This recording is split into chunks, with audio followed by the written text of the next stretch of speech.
I wanted to wish everybody a Merry Christmas, and then I was going to talk about politics, and I thought, well, that's fucking pathetic. I can talk about politics any day of the week.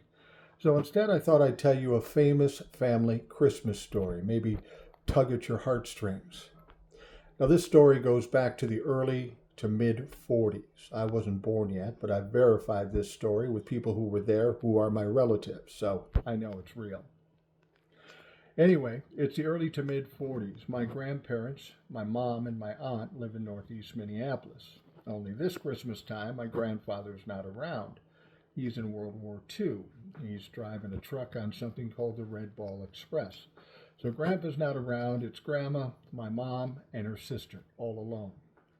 So my grandmother decides that she's going to go up and visit her sister for Christmas.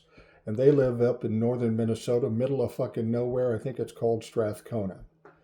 So my grandmother, my mom, and my aunt trek up to northern Minnesota. They're going to spend Christmas with my grandmother's sister. Now you have to understand, this is the 40s, and this place was kind of idyllic. It's out in the country. There's woods, there's fields, there's snow. It's a beautiful scene for Christmas. And in the house is my grandmother, my grandmother's sister, my mom, and my aunt. Now, my grandmother's sister had 2 or 3 kids, too, that were about the same age as my mom and my aunt. So it was great fun. They were great friends and were all of their lives. So they had fun together during that Christmas. So it's my grandmother, my grandmother's sister, and all the kids. And it's Christmas Eve night. Snow outside. There's a wood stove. It's absolutely beautiful. But then over in the corner, there's Uncle Kenny. Uncle Kenny is married to my grandmother's sister. Now, Uncle Kenny's a character. He's about 5'2". He's like a fire plug. He's funny. He's hilarious. He's a good guy, but he's also a little fucking crazy. So this made things interesting. Every family get together. So anyway, Christmas Eve, my grandmother and her sister are cooking.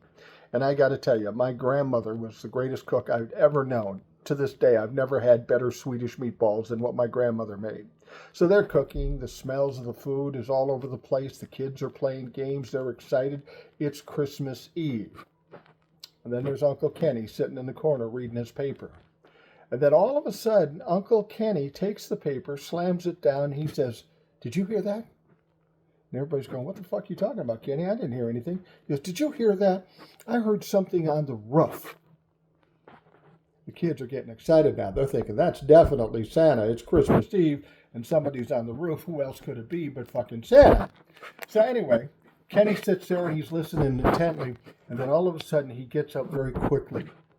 He walks over to the wall, because this is the country. This is the 40s in Minnesota. He's got a shotgun for hunting hanging on the wall. He walks over quickly, grabs the shotgun, and goes outside. Now the kids and my grandmother and her sister are going, "What the fuck is crazy Uncle Kenny doing? Is he going to go get some food? That we've already made the food. He doesn't need to hunt." So next thing you know, the kids are waiting to see what's happening, and then they hear 3 shotgun shots over the house. What the fuck is he doing? So Kenny comes back in the house on this idyllic Christmas Eve night, opens the door with the gun still smoking, looks at the kids, looks at my grandmother and his wife and says, "Finally got that red son of a bitch. He won't be on my roof ever fucking again. I got that motherfucker." Now the kids are crying. They are horrified. I think they still have PTSDs.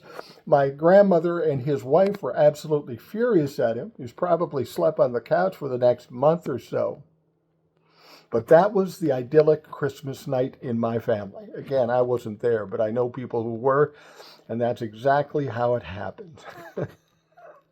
I know you were expecting something sweeter and nicer, but it's my fucking family, so that's the kind of thing that happens.